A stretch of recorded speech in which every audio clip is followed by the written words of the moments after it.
Subscribe कीजिए 10th class गणित channel को और बेल आइकन को दबाइए लेटेस्ट वीडियो देखने के लिए। हेलो फ्रेंड्स, चलिए आज इस वीडियो में हम मॉडल पेपर नंबर 2 के क्वेश्चन को सॉल्व करेंगे।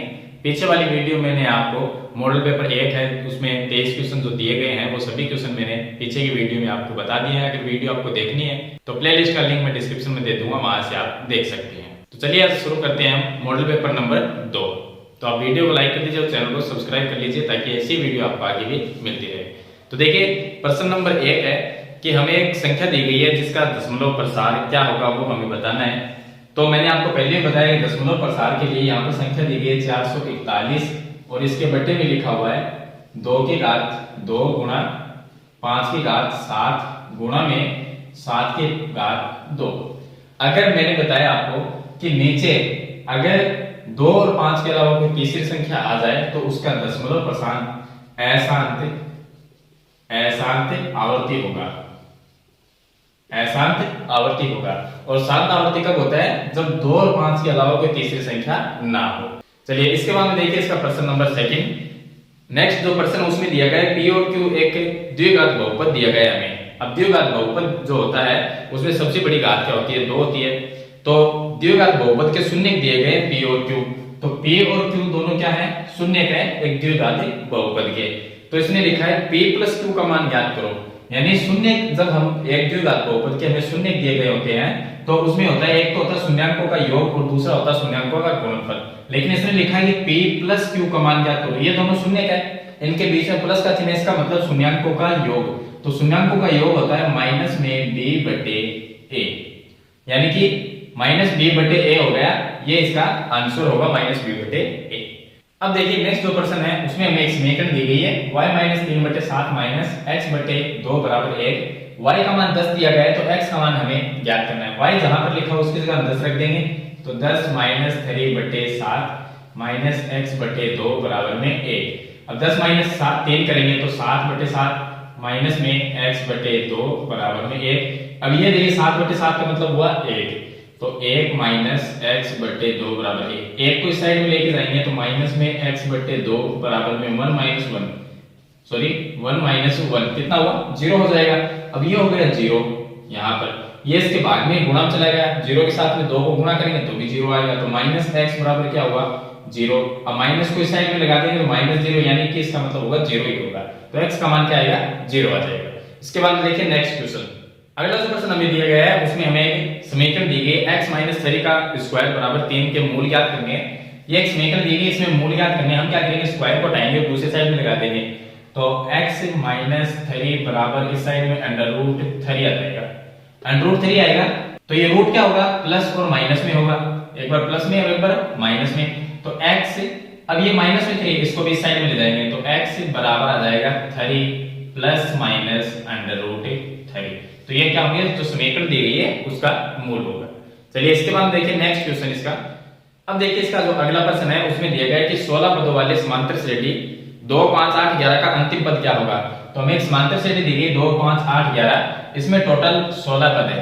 समांतर श्रेणी में 16 पद का मतलब हुआ कि n का मान 16 हमें दिया गया है और a का मान यहाँ पर हो जाएगा 2, d का मान यहाँ पर हो जाएगा 3। 5 माइनस 2 करेंगे कितना होगा? 3 होगा। इनमें अंतर 3 का है तो d। अब an का फॉर्मूला लगा लेंगे, an बराबर a प्लस n माइनस 1 गुणा में d। n का मान हमें 16 दिया गया है तो a 16 का मतलब है 16वां पद इसका बराबर में a का मान दिया गया है 2 प्लस में यहाँ पर हो जाएगा 16 माइनस 1 और गुणा में हो जाएगा 3। तो ये आ जाएगा 2 प्लस 16 माइनस 1 15, 15 को 3 से गुणा करेंगे 45, 45 प्लस 2 होगा 47। तो इसका 16वां पद होगा 47 होगा। तो इस तरह से सरल करेंगे। अगला प्रश्न इसमें दिया गया है कि एक सरल रेखा जो वृत्त की परिधि को केवल एक ही बिंदु पर स्पर्श करती है उसे हम क्या कहते हैं? उसे स्पर्श रेखा कहेंगे, क्योंकि स्पर्श रेखा जो होती है वो वृत्त के एक ही बिंदु को स्पर्श करती है। चलिए उसके बाद में हमें एक क्वेश्चन दिया गया है 0 cos थीटा तथा sin थीटा, 0 के मध्य दूरी बताइए। तो दो बिंदु दिए गए उनके बीच की दूरी क्या होगी? मैंने कल वाले आपको जो वीडियो है उसमें भी आपको बताया था, दो बिंदु के बीच की दूरी का फॉर्मूला इस तरह से हम सरल करते हैं। तो हमें एक पहला बिंदु दिया गया है 0 और cos थीटा, और दूसरा जो बिंदु हमें दिया गया है sin थीटा और 0, ये हमें दिया गया है। अब ये दो बिंदु है, इनके बीच की दूरी निकालनी है। तो दो बिंदुओं के बीच की दूरी ज्ञात करने का जो फॉर्मूला है वो मैंने आपको बताया था पहले भी, वो होता है x2 ब्रैकेट में लिखना है x2 माइनस x1 का होल स्क्वायर प्लस में y2 माइनस y1 का होल स्क्वायर, यह फॉर्मूला। इसमें देखिए इसको हम x1 मानेंगे, ये y1 होगा, ये x2 होगा और ये y2, इनके बीच में कॉमा का चिन्ह लगा हुआ है। तो x2 का मान कितना है sin थीटा, चलिए इस फॉर्मूले में रख देते हैं, ये होगा sin थीटा और माइनस x1 का मान 0 है, तो कोई मतलब नहीं है 0 लिखने का, लिखो तो लिख सकते हो, वापस स्क्वायर लगा देंगे और प्लस में y2 का मान 0 है तो नहीं लिखेंगे इसको, और y1 का मान कितना है cos थीटा है, लेकिन ये माइनस में cos थीटा होगा क्योंकि यहां पर माइनस लगा हुआ है इस फॉर्मूले के अंदर।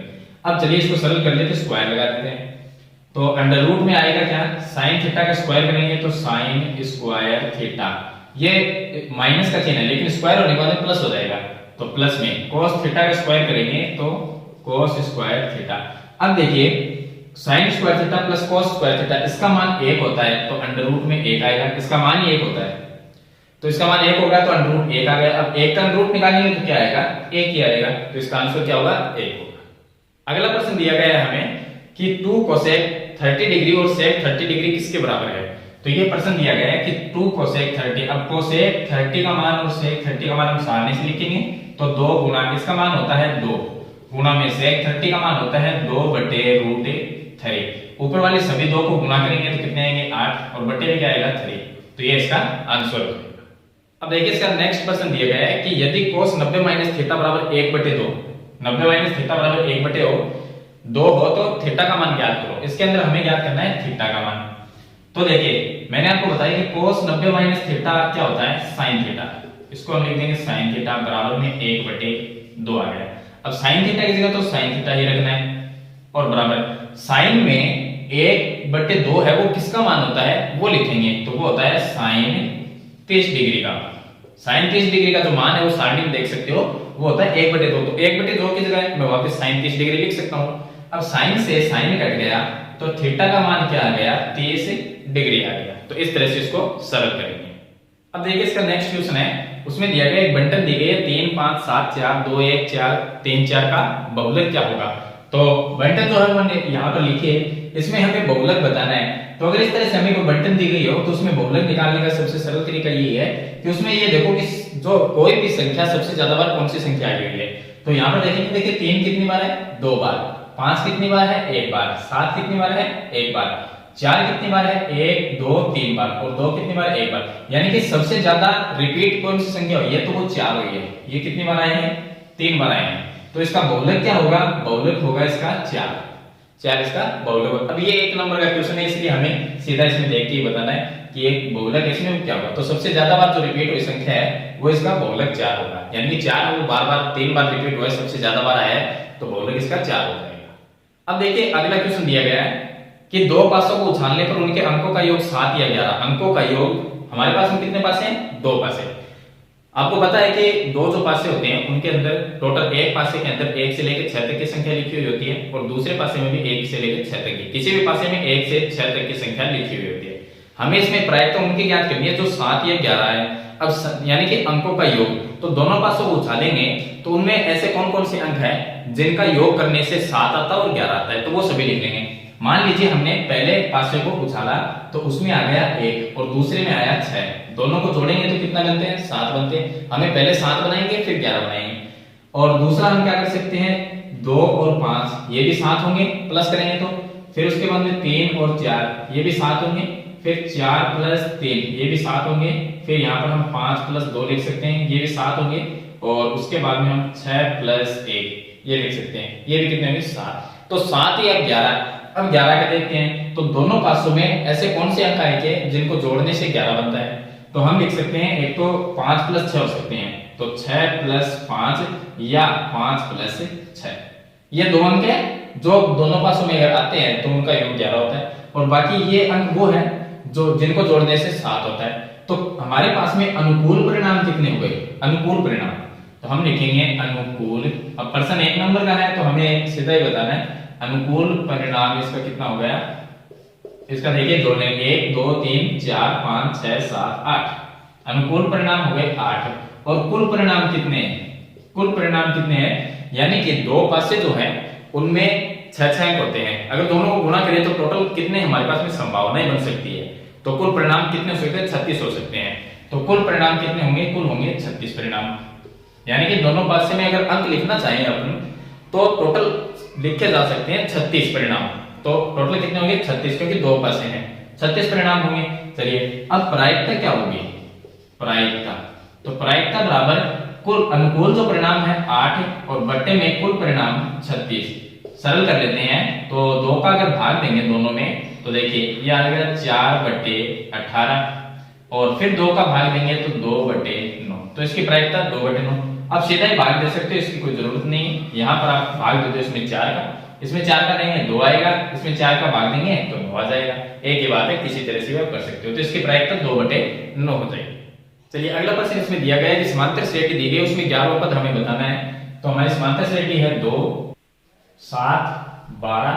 तो देखिए हमारी समांतर श्रेणी 2 7 12 का 11वां पद हमें ज्ञात करना है। तो 11वां पद ज्ञात करने के लिए यानी a 11 का मान ज्ञात करना है। पद यानी समांतर श्रेणी में 11वां पद, तो a 11 होगा। a 11 को हम क्या लिख सकते हैं, हम लिख सकते हैं a प्लस में 10d, ये लिख सकते हैं। क्योंकि मैंने आपको बताया है कि a3 है, a3 उसको क्या लिख सकते हैं a प्लस 2d, a4 को क्या लिख सकते हैं a प्लस 3d, तो a11 को क्या लिख सकते हैं a प्लस 10d लिख सकते हैं, डायरेक्ट लिख देंगे। चलिए अब यहाँ पर इसको सर a का मान कितना है 2, तो यहाँ पर मैं लिख देता हूँ 2 प्लस में 10 गुणा, और d का मान कितना है यहाँ पर देख लेंगे 2 और 5 7 के बीच में अंतर 5 का है, फिर यहाँ पे 5 का है, यानी कि सारों अंतर कितना है 5 है। गुणा करते हैं 50 प्लस 2 कितना आएगा 52 आ जाएगा। तो इसका 11वां पद क्या होगा 52 होगा। अगला जो क्वेश्चन है वो दिया गया है कि एक वृत्त में अधिक से अधिक कितनी जीवाएं खींची जा सकती है। तो जो वृत्त होता है उसके अंदर अनंत जीवा हम खींच सकते हैं, तो ये इसका आंसर होगा। उसके बाद में एक प्रश्न दिया गया है कि x अक्ष पर स्थित प्रत्येक बिंदु की कोटि का मान क्या होगा। जो ग्राफ हम बनाते हैं उस ग्राफ के अंदर ये x अक्ष की लाइन है और ये x माइनस लिख रहे हैं या x डैश भी लिखते हैं इसको। तो देखिए x अक्ष की लाइन पर कोटि का मान क्या होगा। अब मैं आपको बता दूं कि जो निर्देशांक होते हैं हमारे पास में ये x है और ये y, यहाँ पर कोई संख्या भी हो सकती है, हमने x y लिया है। तो x और y जो निर्देशांक है इसको हम कहते हैं भुज, x के मान को भुज कहते हैं और y के मान को कोटि कहते हैं। अब प्रश्न में ये लिखा है कि x अक्ष की लाइन पे कोटि का मान क्या होगा, यानी y का मान। तो x अक्ष की लाइन पे y का मान हमेशा 0 होता है, तो कोटि का मान क्या होगा 0 होगा। तो इसका आंसर क्या आएगा 0 आएगा। अगला प्रश्न हमें दिया गया है कि sin थीटा बराबर cos थीटा है, तो थीटा का मान क्या होगा। sin थीटा और cos थीटा बराबर कब होते हैं, जब इनका मान 45 डिग्री हो।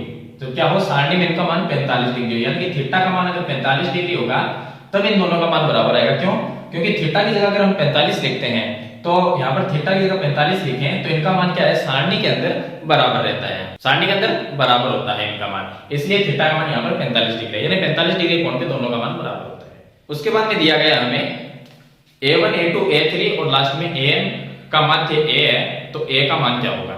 हमें दिया गया है a1 a2 a3 और आगे दिया गया an, इनका अगर माध्य a है तो a का a बराबर क्या होगा।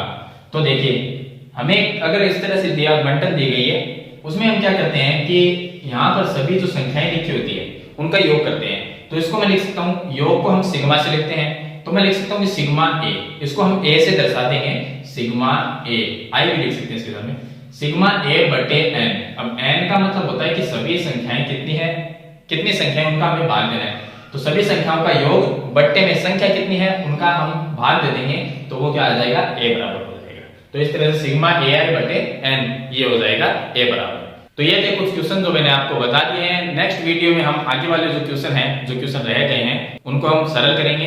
ये सभी जो मैंने क्वेश्चन बताए वो सभी एक एक नंबर के क्वेश्चन है, छोटे छोटे क्वेश्चन है। अगर वीडियो आपको अच्छी लगे तो इसे लाइक और शेयर जरूर कर देना, इस चैनल पर नए हैं तो सब्सक्राइब करना। हम मिलते हैं नेक्स्ट वीडियो में, तब तक के लिए थैंक यू।